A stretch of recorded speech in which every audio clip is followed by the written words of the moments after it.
McDonald, Wegley! Goal for Queen's Park Rangers. And it has been coming.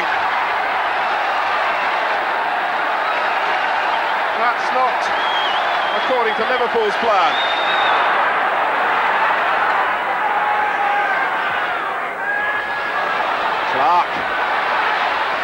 Colin Clark, underside of the bar. Wilkins trying to finish it off and can't. And if Liverpool do recover in this game, that might be the moment where it's turned away from Queen's Park Rangers. Molby. The spare man here is Steve Nicol. Wilkins goes across to try and perhaps get a tackle in, but Nicol to Barnes, back to Nicol. And now Rush. Oh, and Seaman was beaten by the power of it. Ian Rush, he hopes, puts Liverpool back on course. McMahon, Rush, for Nicol, one-on-one against Maddox. It's a penalty, just inside the area. The linesman gave the decision, and they're also waving from further back as well. Danny Maddox. Now, where was the tackle? Well, my word, it was a close one. What you have to say is that the linesman was absolutely in line.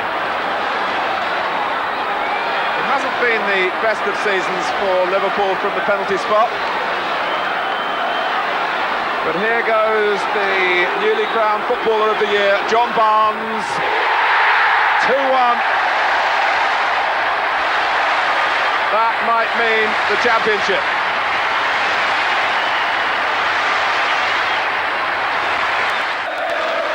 Still no sign of emotion. Well, Liverpool have done their part. They have won. And they wait now for news of the final score. Ronnie Moran wants to know what's happened, because if Villa have drawn at home to Norwich City, the uncertainty is over. They've cracked the resistance of Queen's Park Rangers and the rest of the First Division.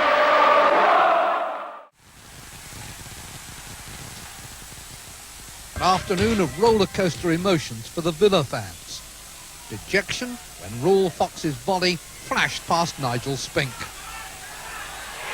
Fox, only recently recalled to the side, was scoring for the second successive Saturday.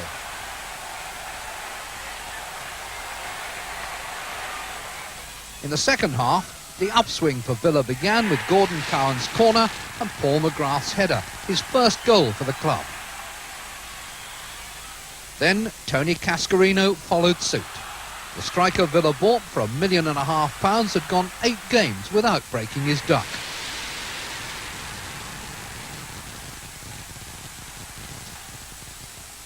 Next, a long, patient build-up saw Tony Daly find Gordon Cowans.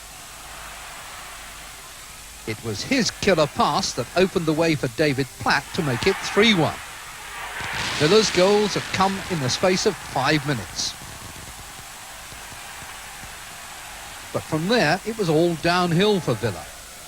Tim Sherwood set off in pursuit of a promising-looking 1-2, but didn't quite get there. Just when the pass seemed destined to reach him, Derek Mountfield got in first. Own goal, 3-2. Villa had just over 10 minutes to hang on, but couldn't. A 60-yard pass, Sherwood again causing trouble.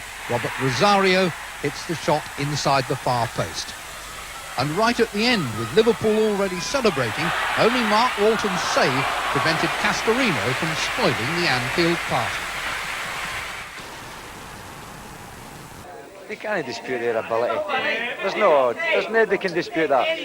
At the end of the day, they've come away and they've won it, and they've deserved to win it because they're the best. How long does it take before you start thinking about winning it next year?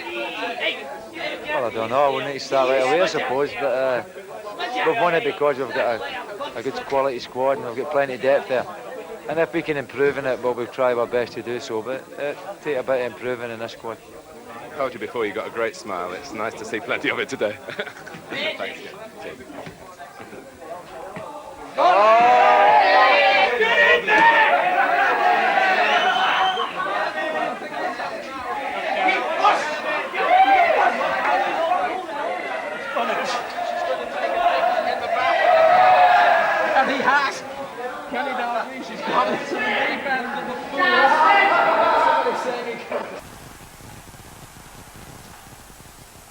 Sheffield Wednesday, having lost the previous 4, a source of pre-match encouragement would have been an identical run by Charlton.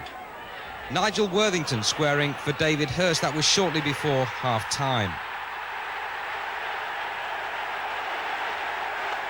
Charlton, already relegated and playing their last home match in the First Division for, well, who knows how long, looked like depriving Wednesday of a couple of priceless points when Andy Jones slid in at the near post after 52 minutes. But Wednesday were far from finished as they ploughed forward yet again. There were 8 minutes left. Now, over at Kenilworth Road at this stage, Luton and Crystal Palace were goalless, but more of that in a moment. David Hurst, a sharp turn, brought his second of the match, his 16th of the season, and barring a dramatic finale at Kenilworth Road, First Division survival.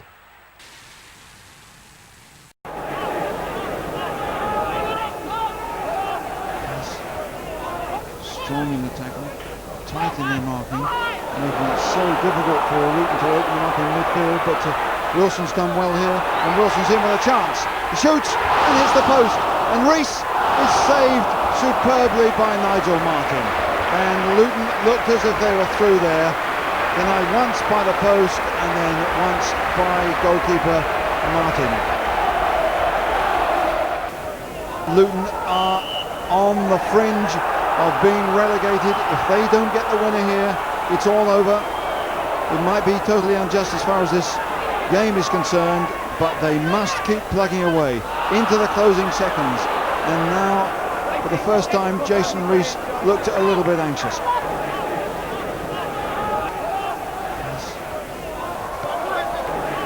Rees ducking by his man nicely. Rees continuing the run. Wilson pulls him out. Rees can pull one back. Oh, what a goal! It's Ian Dowie with seconds left. They've got the winner. Absolutely unbelievable. The delight that roars round Kenilworth Road. The joy from Ian Dowie. That goal has saved them for the moment. They're placed in the First Division. Wilson picks out young Rees and in to knock it in. It doesn't matter whether it was with his knee, with his foot or with his head. It's the winner from Ian Dowie, and they're still in the First Division. Adams with the header. Smith shielding it well. Beautiful chip. Beautifully weighted. Finds Marwood on the left. Good cross of the ball, Marwood, and there's the header. There's the goal. Paul Davis it is. What a comeback for him. Rocastle. Good break by Rocastle. Merson with the shot. Oh, and it's there. Beautiful finish.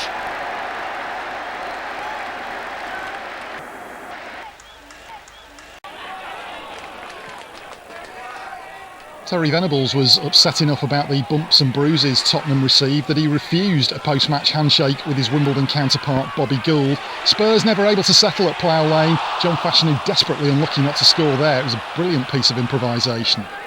This was a rapid return to earth for Paul Gascoigne following an outstanding performance for England on Wednesday. As Tottenham's man of the moment struggled, Fashanu thrived. Only 7 minutes gone when this superb individual effort proved decisive. Tottenham's 6-match winning streak is over, and that was every bit as much a reason for Venables' frustration. Derby were already safe realistically, but it was still a relief to get the job done mathematically. Mark Wright's winner at Main Road came at the end of a week in which he won his first England cap in almost 2 years. Derby, who picked up just 5 points from their previous 10 matches, finished with a trip to champions Liverpool and a home game against a revived Luton.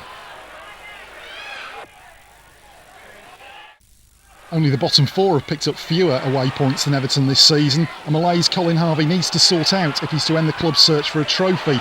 Goalless with 20 minutes to go at Stamford Bridge, then Kerry Dixon popped up. It was Kevin McAllister who provided the cross. Dixon is finishing the season on a roll, although it helps when opposing defences make it easier for him. Neil Poynton's wild miscue, Dixon left unattended to volley in, his third goal in 2 games. That wasn't the last of the defensive errors. After Kevin Sheedy's through ball, Erland Johnson switched off and allowed Pat Nevin to mark his first return to Stamford Bridge with a calmly taken consolation goal.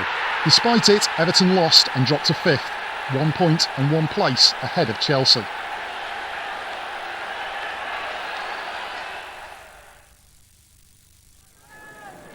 Southampton don't need an invitation to score goals, but Coventry defender Trevor Peake gave them one anyway with that clumsy challenge on Matt Le Tissier. It looked a genuine attempt to get the ball by Peake, but he was never likely to succeed because of Le Tissier's body position. Le Tissier's never missed a penalty, so that was that. His 24th goal of the season. Perhaps understandably, Coventry's defenders decided to back off a little after that, allowing Le Tissier to produce a delightful layoff for Rob Wallace. Yellow shirts chasing in vain, Wallace setting up Barry Horn to score. The Dell has witnessed more goals than any other First Division ground this season. Even Liverpool can't match Southampton's total of 40 at home, but there's quality to match the quantity. Russell Osman's unstoppable free kick rounded off a comprehensive win.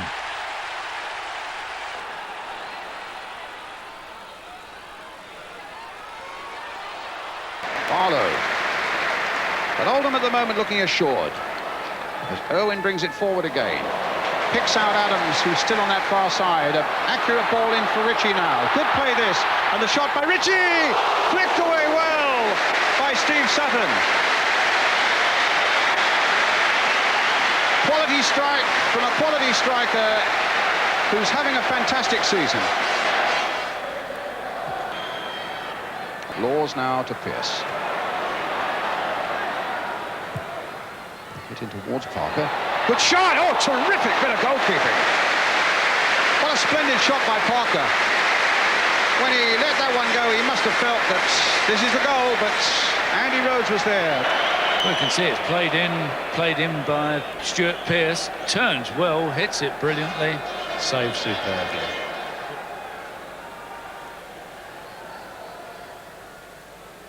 Well, suddenly Clough's way up forward now, and Jemson with a chance for Forest. He's done it!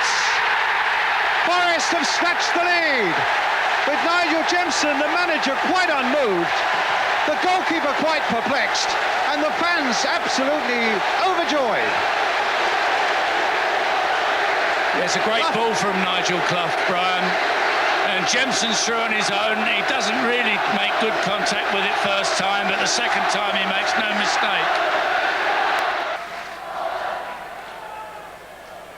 Paul Warhurst with the free kick towards Andy Ritchie, flicked on by him towards Palmer. Oh my goodness, how did that stay out? Palmer got a touch. Sutton's arms were flailing. I'm not sure whether he got a touch or not. And Adams, who was coming in at the far post, just failed to get what would have been the simplest of tap-ins. The Royal Highness hands the trophy to Stuart Pearce, and Nottingham Forest have done it again. Applause from the manager for the team that have achieved another victory.